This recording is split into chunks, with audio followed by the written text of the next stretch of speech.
Hello and welcome to another episode of the Medicine Show. Springtime is turning into autumn here in Kentucky, and so I wanted to talk about some of the edible and medicinal plants that are available right now for harvest that you might find if you're out in the woods or out in the fields. This time of year, between the beginning of August and the end of October, is really an amazing time for harvesting medicinal plants and edible plants. There are a lot of fruits and nuts and things that are coming ripe.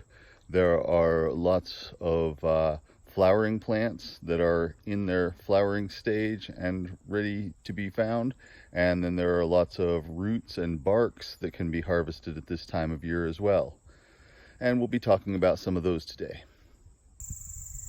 Here is jewelweed, which we've seen on previous episodes. Right now you can still find the orange flowered jewelweed as well as the yellow flowered jewelweed. This is in early September. Later on in the month and into next month, the orange jewelweed is going to fade and you'll just be able to find the yellow one for the last few weeks of fall.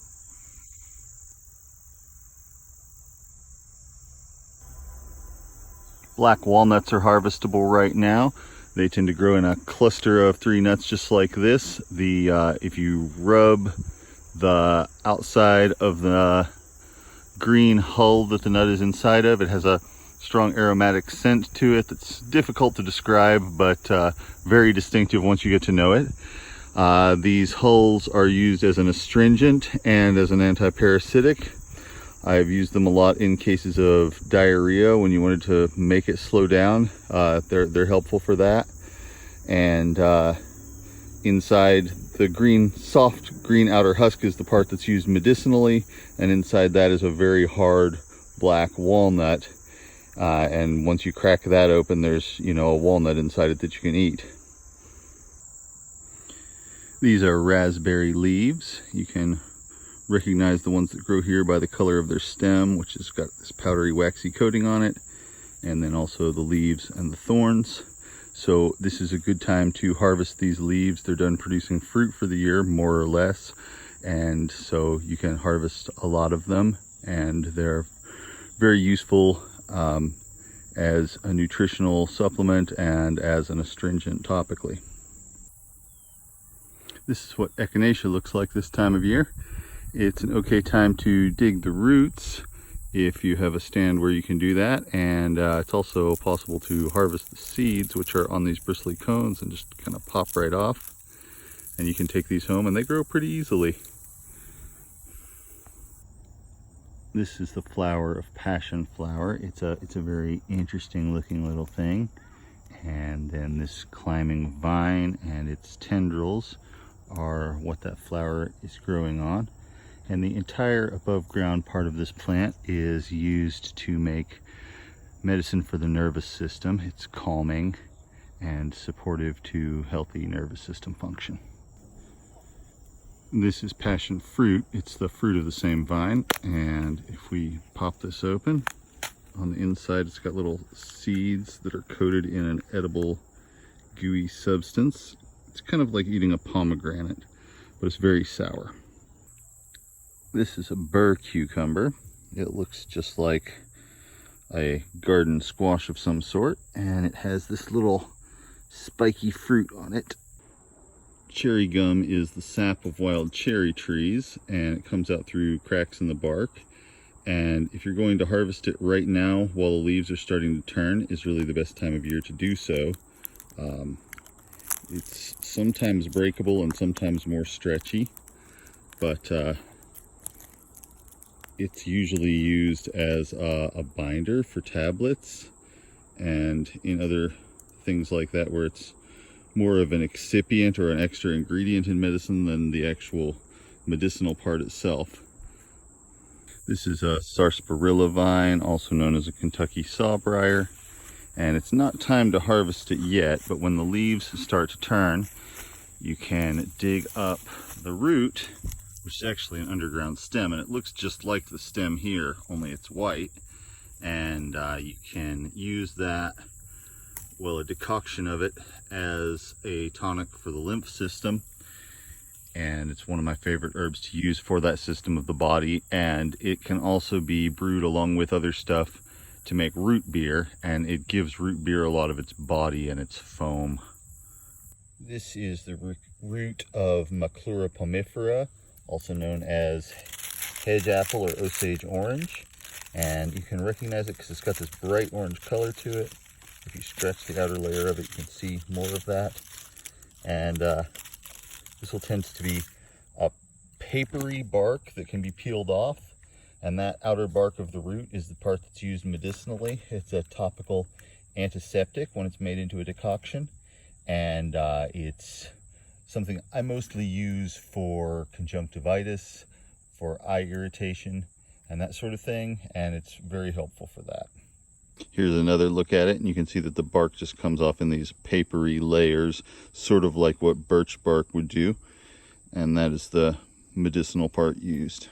If you don't know what I mean by Maclura pomifera or hedge apple, this is the fruit of it, and you have probably seen them before if you live where it grows. These are pawpaws, which are a very much cherished and looked for wild food in this part of the country. Pawpaws grow on a small tree, which tends to grow in a clump of similar trees, and all of those trees will have the same genetics and tend to be in fruit around the same time. So if you find a stand of pawpaws, you can often gather buckets of fruit. This is what the fruit looks like when it's half eaten. The inside of it is a custard-like substance, and then it's got some large brown seeds that are embedded in that. And this is what the pawpaw looks like when it is sliced open sideways. Another fruit that's just starting to get ripe at this time of the year is the persimmon. These ones are not ripe yet. Ripe ones will be falling from the tree and onto the ground at this time of year, which is a little bit early for them. They usually get ripe sometime in October on most trees, but it differs a lot from tree to tree, and it differs significantly from year to year. So if you're lucky enough to know where there's a persimmon tree, you just kind of have to keep checking on it. If you eat them before they're ripe, they're terribly astringent and will make your mouth feel very dry and not be at all good to eat. But if you get them when they're fully ripe, they are extremely sweet and sugary. And in addition to just eating them, I've used them as feedstock for fermentation and made alcohol out of them, made cider out of them, and made vinegar out of them, and all sorts of things. This is Boneset. It is a common weed of meadows this time of year. I've got a blue wasp working on it. You can recognize Boneset because it has these clusters of white flowers, and then it has these stems with a leaf that comes right through. Well, the stem comes right through the leaf, or the leaf joins around the stem. This is called Boneset, not actually because of its use for repairing bones, although it has sometimes been used for that, but because there was a fever that was called breakbone fever, and people were using this herb for that fever, and that's actually pretty well attested as being how it got that particular name. Boneset is very bitter, and it induces sweating, and so it's a febrifuge as well as a bitter. This is Lobelia, blue lobelia, also sometimes known as pukeweed, and it's a common plant to find out in the woods at this time of the year. In not very large amounts, it produces vomiting, but in much smaller doses than that, say drop doses, or a little bit more than that, it can be used as a tincture for relieving breathing problems. And so it's a good one to know about, even though it can produce the unpleasant effect of being emetic. Pecans and other hickory nuts are also getting ripe and falling off of the trees right now, and those can be a wonderful thing to gather a whole bunch of, and you can eat them all winter long.